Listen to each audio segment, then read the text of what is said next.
Hello everyone, welcome back to the Angular 8 video tutorial series by TechTechTuts. This is the part 24 of this Angular 8 video tutorial series, and today the topic of this video tutorial is reactive forms. So in this video we will learn about reactive forms and how to create, use them properly, and different ways of using reactive forms in Angular 8, as well as we will see that how can we validate and reactive forms using the components as well as using the templates. So without a further ado, let's get into the tutorial. So the first question is that what are reactive forms? So reactive forms is another technique or is another form to handle the forms inside Angular 8. Because reactive forms uses an explicit and immutable approach to managing the state of a form at a given point in time, each change to the form state returns a new state, which maintains the integrity of model between changes. Reactive forms are built around observable streams where form inputs and values are provided as streams of input values, which can be accessed synchronously in components as well as in the templates. Reactive forms also provide us a straightforward path to testing because you are assured that your data is consistent and predictable when requested. Any consumers of the streams have access to manipulate that data safely. Reactive forms differ from template-driven forms, which we have already discussed in the previous video tutorial. So there are lots of difference between reactive forms and template-driven forms. That is to say, reactive forms provide more predictability with asynchronous access to the data model, immutability with observable operators, and change tracking through observable streams. If you prefer direct access to modify data in your templates, template-driven forms are less explicit because they rely on directives embedded in the template, along with the mutable data to track changes asynchronously. You can see my previous video tutorial on template-driven forms as well. If you don't know the link, you can find the link in the description below, or you might find the link in the first sticky comment in this video tutorial. So now we will see how to add a single form control using a reactive form approach. So let me open my VS Code editor. Here I have loaded my ng8 app, which is our default app started from the part 1 of this series. I'm using this ng8 app. So inside app.module.ts, first of all, you need to register reactive forms module. So just go to the import section and at the end simply import reactive forms module from Angular/forms.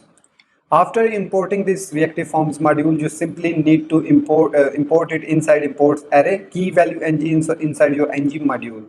So simply use it reactive forms module, and that's it. We have successfully added our reactive modules inside our I think spelling mistake. Yeah, I have spelling mistake here.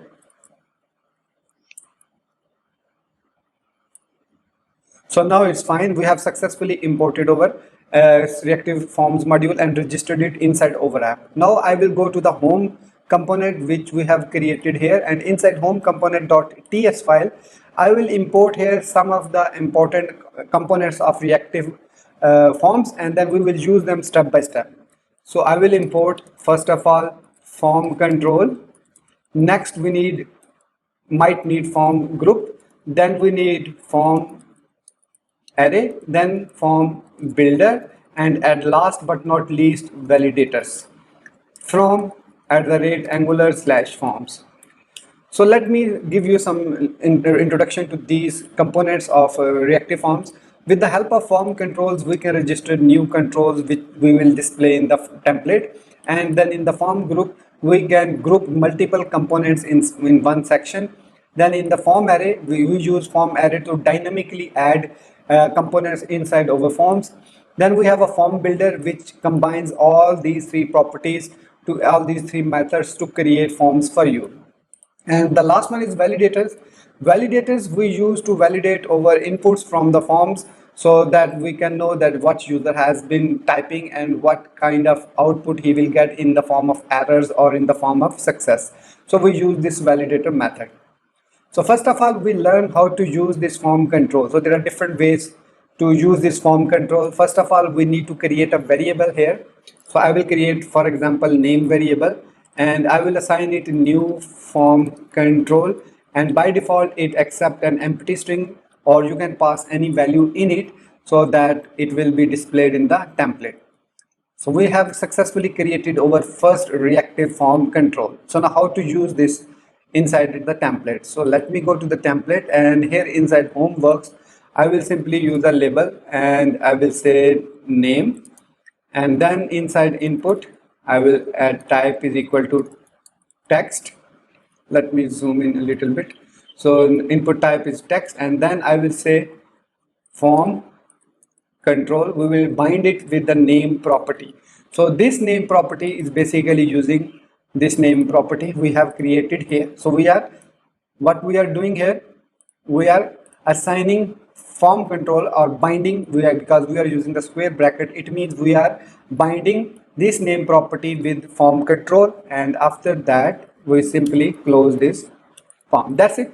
This is the simplest way to use form control inside your template or using the reactive form approach. So next, if we want to display whatever we are typing inside the form, inside this text box, we can simply add another p tag, and inside here I will simply say name.value. So we are getting it synchronously. No need to put asynchronous function or anything like that. We can simply type the name property which we have declared here inside the component.ts file, and then we use dot value and it will display its value. Save it, and after saving it, if we go to the front end in our Firefox, and you will see an input box with the empty values, and then I will simply whatever I will type here, it will be shown on the screen whatever I type here.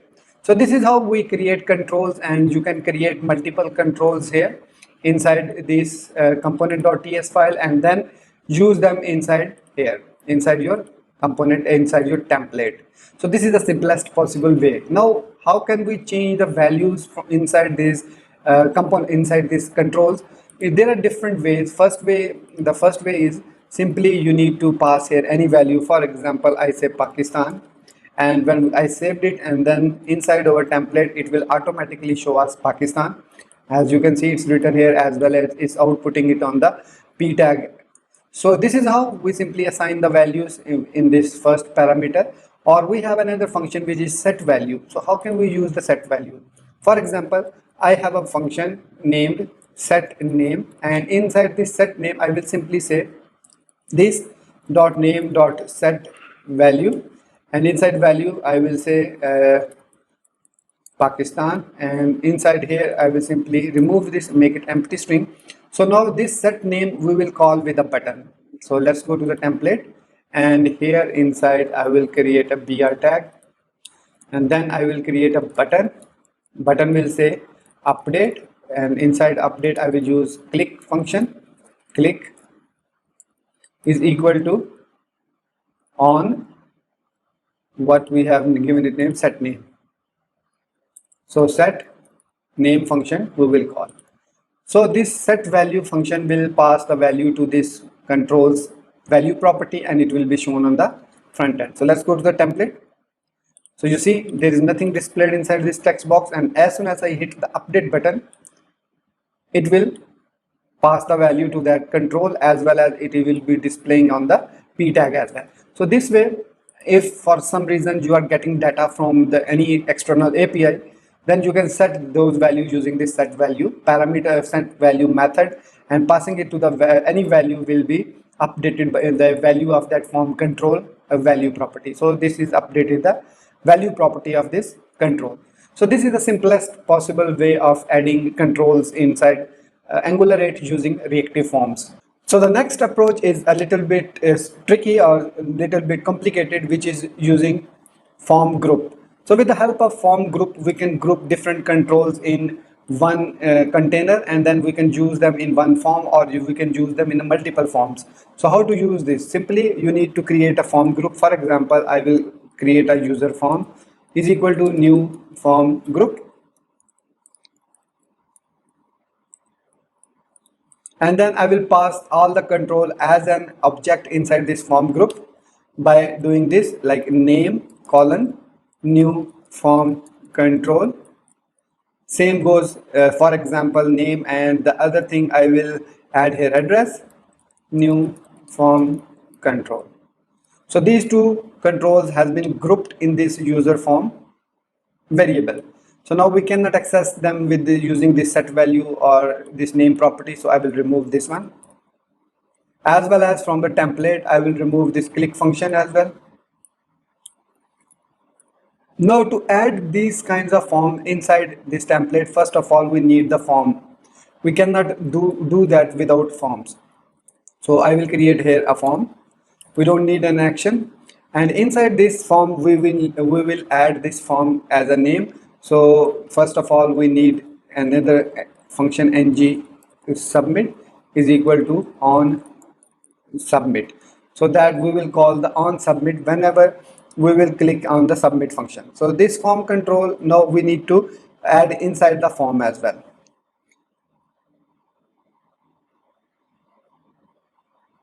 So for that what we need to do is using the form group and the form control, we have added them, and then in the form we will use another property, we will bind it form group. So here I am binding form group with the name of user form. So I have successfully binded the user form with form group inside the form. Now whatever controls we will add here, for example I will add here a text. We don't need the name property. Now we don't need to bind it as well. We simply say form control name is equal to the name. So this name should be the same as you have given it here inside this user form. So this name. So form group will automatically assign this form control name to this one. Then I will put a br tag here, and then again input type text, and we don't need the name property, and then form control name is equal to, we will use this address. So simply address. So again I will say br tag. Because I'm not using any styling, then I will add as input submit button, so we can submit the form, and I will say update form. This is it. We have successfully created a form using the form group function with the help of form group and form control.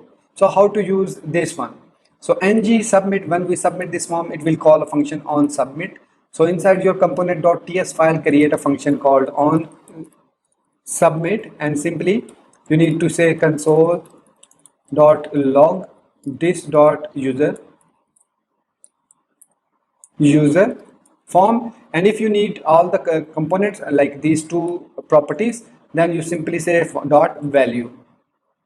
When I say this dot user form dot value, it will display these two properties with their corresponding values passed inside the template. So let me save it, then go back to the component, and I will go back to the browser here, open the inspect element and the console log, so that it will be shown in the console. I have opened the console. So here you see some of the errors are cannot find control with the unspecified name attribute. So it is saying we cannot find the control name. As you see, I have form control name is equal to name, form control name is equal to address. So there shouldn't be any problem. Let me reload it. Okay, sorry, it is complaining about this one. Yeah, this one, because I have removed it, so that's why, and as well as we don't need this one anymore. So this is our clean form. Now it will be fine, because I have created that name property which I already removed but didn't remove from the template. So that is the reason it is showing like this. So now everything will be fine. There you go. Now we have two fields. Here I will put, and here I will say Pakistan. And when I click the update form, you will see an object has been given back to the address, and it will be showing those values, and which you can display in the front end as well. For example, I will say ul ally, and inside here I will say user form dot value dot name, and then I will copy paste it, and then I will say address. So this is it. We have successfully added those two values.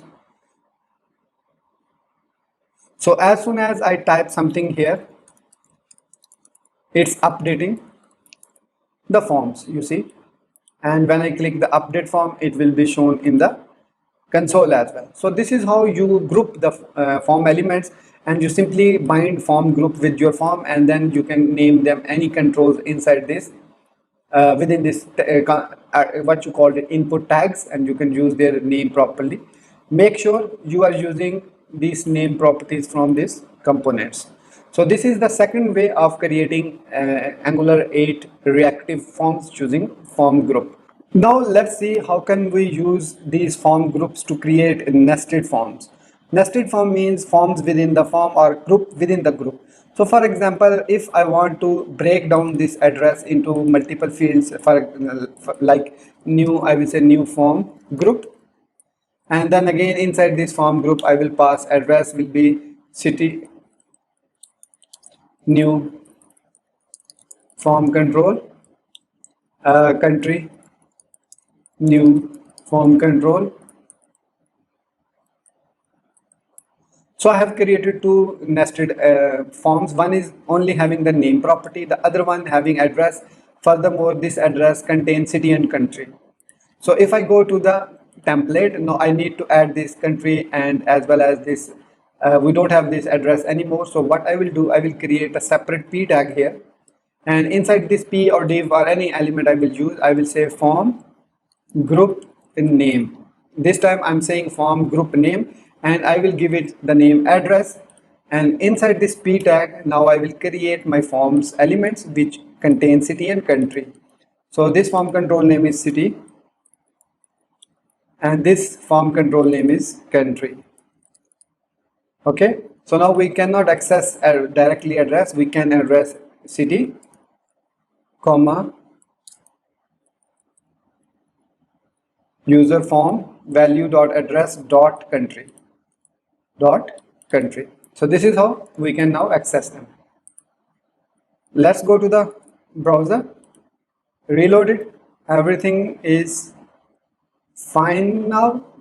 You see, we have created now name property. I will say TechTechTuts, and then inside city I will say Lahore, and country I will say Pakistan. And if you see, it is saying TechTechTuts Lahore Pakistan here. And if I update the form, you will see the object address and the city and country in the console as well. So you can manipulate them as you like them. So this is how we can group different component within other groups. So you can create like address, then latitude, longitude, or you can say like map, location map. You can say new form group, and inside this form group you can further pass out the components like this, and let new form control LNG, or we can say LNG longitude new form control. Sorry, I didn't give the space. So this is how we are creating multi-grouped forms, nested grouped forms. So this user form have a group with the name and address. Address is further divided into city and country, and a map, and map is further divided into latitude and longitude. So I can simply say here a default value. For example, this is over longitude, latitude, and this is over longitude. Or now how to display this one? Simply again same thing. You need to create a map component within this address. You don't need to go out of it. You need to create here another p tag, and inside you will give it form group name is equal to map, and then you will simply copy these two inputs, paste them here, and then just change the name lat and lng. Right now, if I go to the form control again, sorry, in the browser, you will see closing tag p may contain happens. Okay, I am using p within a p, so what I am going to do is using the div. So let me use the div. You cannot use p within a p. That is obviously some kind of issues created by the Angular. That's why Angular is complaining that its HTML5 structure is not properly designed. You cannot put a p within a p, but you can put a div inside a div. So there you go. You see longitude, latitudes are already printed out. You can now print the values. Then furthermore, you can add city, Lahore, and then you can submit, and there you go. You see, within address we have city and country, then we have a map. Inside map we have latitude and longitude. Okay guys, this video tutorial goes more than 20 minutes, so I think I should break this video tutorial here, and in the next video tutorial what we are going to talk about is how to use the form array and form builder, and then if we have the time we will talk about the validators, but I think validation I will talk separately in another video tutorial. So in the next video tutorial we will discuss the form array and the form builder, and then we will see the validators. So with that being said, I will complete my video tutorial here, and let's meet in the next video tutorial. Till then, don't forget to like, share and subscribe our YouTube channel. Thank you very much for watching this video tutorial. Take care and goodbye.